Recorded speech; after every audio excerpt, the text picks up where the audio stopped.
Como podemos pensar a pena de morte no Brasil sob uma perspectiva da ética kantiana? Em primeiro lugar, precisamos localizar no senso comum uma equação básica. Na medida em que as penas se tornam mais duras, até atingir a pena de morte, os crimes diminuem. Portanto, para o senso comum, para a opinião pública brasileira, opinião essa que é endossada, que é estimulada, que se torna mais ácida com os estímulos que vêm da mídia, para a opinião pública brasileira, os crimes hediondos deveriam ser punidos com a pena de morte, porque se fossem punidos com a pena de morte, novos crimes hediondos seriam evitados.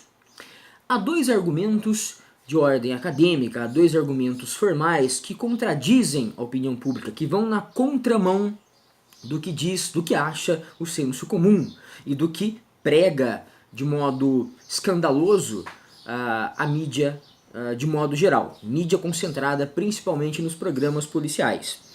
O primeiro argumento acadêmico não diz respeito a Kant, mas à psicologia.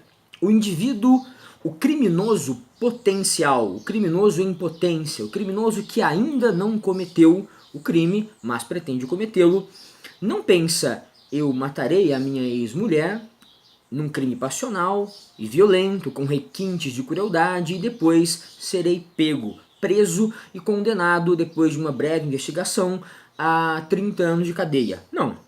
Um criminoso hediondo ou não, potencial, quando está na intenção de praticar um crime, na vontade de praticar um crime, não acha que vai ser pego. Sempre acha que não será pego, sempre acha que o crime será perfeito, que o crime será impune. Logo, psicologicamente falando, não importa o tamanho da pena, se grande, se pequena, se mais humana ou menos humana, o criminoso potencial praticará o crime, pois ele acha que não será pego. Se ele tivesse a certeza de que seria preso, descoberto, certamente não cometeria o crime. Então, aumentar a pena de morte não irá, de modo nenhum, eliminar essa percepção psicológica do criminoso potencial. O segundo argumento acadêmico, que vai na contramão do senso comum, diz respeito propriamente à ética kantiana. Vamos lá. Pensemos no Estado. O Estado não pode vigiar esse criminoso potencial.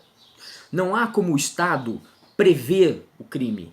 Não há como o Estado perceber o que acontece na mente do criminoso que ainda não cometeu um crime, que ainda não cometeu o crime que pretende cometer.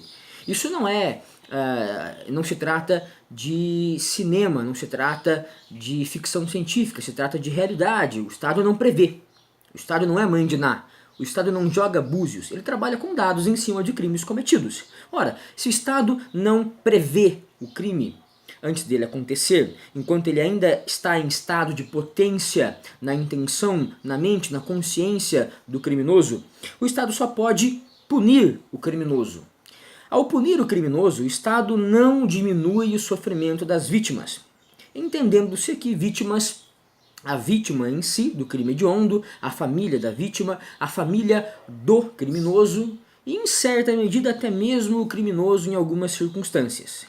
A punição não diminui o sofrimento. Ela pode, evidentemente, mitigar, tornar mais palatável o gosto, a fome pela vingança, a sede de vingança. Mas não diminui o sofrimento como um todo das vítimas envolvidas no crime, principalmente no crime hediondo. Se o Estado não pode prever, se antecipar ao crime, se o Estado, ao punir o crime, não diminui efetivamente o sofrimento das vítimas envolvidas, a prevenção, que ela sim, sendo possível, diminuiria o sofrimento social, a prevenção deve se dar em uma escala kantiana, em uma ética kantiana.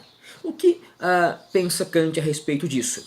Kant diz que o indivíduo verdadeiramente ético é aquele que age corretamente, sem ninguém que o vigie, sem ninguém que o recompense. A ética kantiana é a ética da solidão. O indivíduo ético é aquele indivíduo que age corretamente, não importando as consequências, não importando não pensando na punição que poderá vir, não pensando em se safar dela, não pensando em ganhar recompensa, reconhecimento. O indivíduo verdadeiramente ético age apenas respeitando a sua consciência que diz que aquilo é o correto a ser feito. Dizer a verdade, fazer o que é correto, não importando as consequências. É esse indivíduo verdadeiramente ético que não precisa de um Estado que o puna, que o ameace. É esse indivíduo ético que realizará o que a pena de morte para muitos deveria realizar, que é a prevenção do crime. Ora, só há um caminho para tornar o indivíduo verdadeiramente ético. É o caminho da educação, é o caminho do investimento público e também privado na educação enquanto esclarecimento do indivíduo, enquanto racionalização do indivíduo. Não falo aqui da razão frankfurtiana, da razão instrumentalizada, da razão que produz tecnologia e que distancia os seres humanos. Falo aqui da razão que domina numa linguagem kantiana, com a sua vontade, os desejos egoístas, os desejos individuais. É esse indivíduo esclarecido, é esse indivíduo cuja vontade racional, altruísta, que vai ao encontro do outro, que percebe o outro, é esse indivíduo que domina os seus desejos egoístas, os seus impulsos egoístas, que será ético. Independente de um Estado que o vigie, independente de recompensas que virão ou não virão. A ética pela ética, o agir correto pelo agir correto. Nesse sentido, a pena de morte não previne. Ela é inútil, ela apenas aplacará, de certa maneira, em uma certa medida, a sede de vingança das vítimas.